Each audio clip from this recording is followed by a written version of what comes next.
सतगुरुदेव की जय। बंदी छोड़ कबीर परमेश्वर जी की जय। बंदी छोड़ गरीबदास जी महाराज जी की जय। स्वामी रामदेवानंद जी गुरु महाराज जी की जय हो।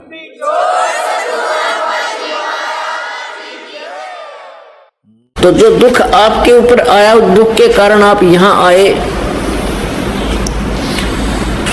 वो दुख आपके लिए वरदान हो जाएगा, क्योंकि कुछ दिनों में ज्ञान समझ में आ जाएगा और आपके कांटे से निकलेंगे डेली। अगर सच्ची साधना, सच्ची आत्मा से भक्ति की और नियम ठीक रखे तो आप रोजाना सुखी होगे, यह सत्कर मान लेना।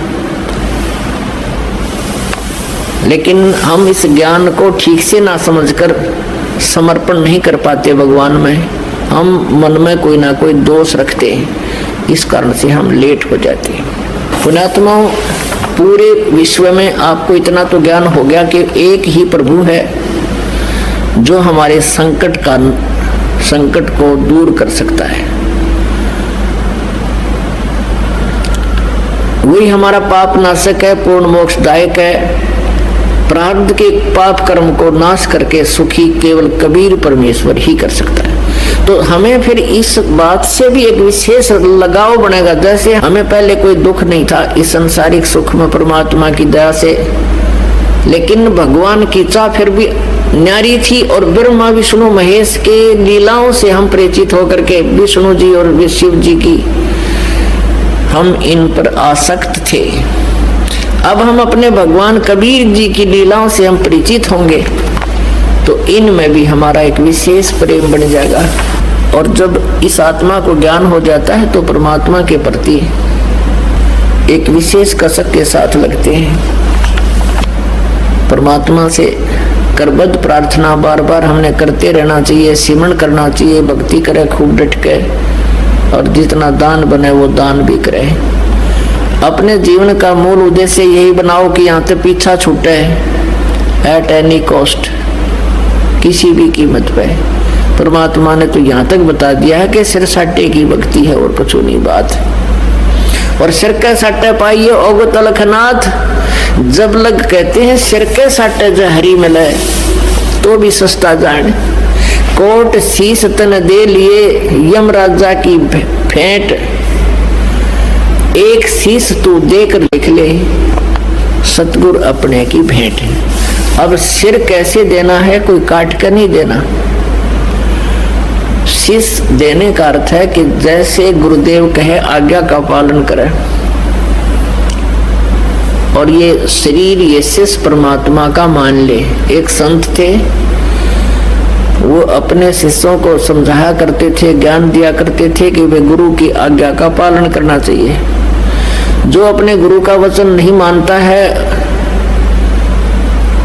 वो शेष मोक्ष प्राप्त नहीं कर सकता। भाई जो गुरु वचन पे डट गे, रकट गे फंद 84 के।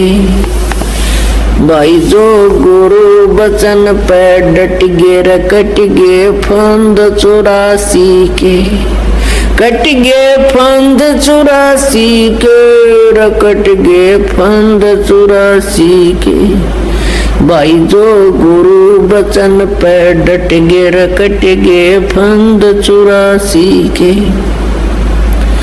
वस्तु मिली ठोड़ की ठोड़, मिटगी मन पापी की दौड़। वस्तु मिली ठोड़ की ठोड़, मिट गए मन पापी की दौड़। ये भरम मिटे मथुरा काशी के, भरम मिटे मथुरा काशी के। भाई जो गुरु वचन पे डट गे, रकट गे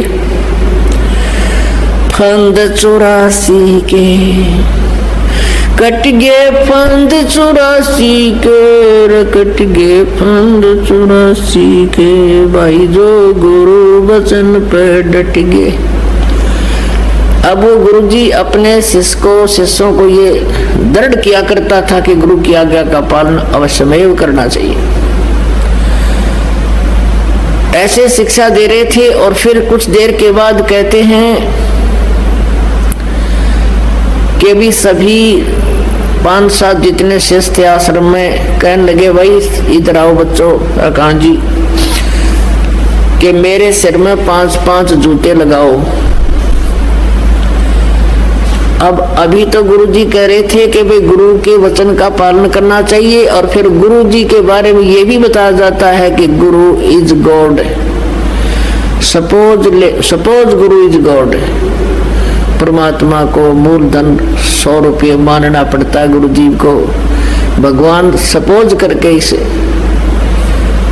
गुरुजी को भगवान मान के हम अपने मोक्ष प्राप्ति वाले इस प्रश्न का हल कर सकते हैं, और इसका कोई विकल्प नहीं।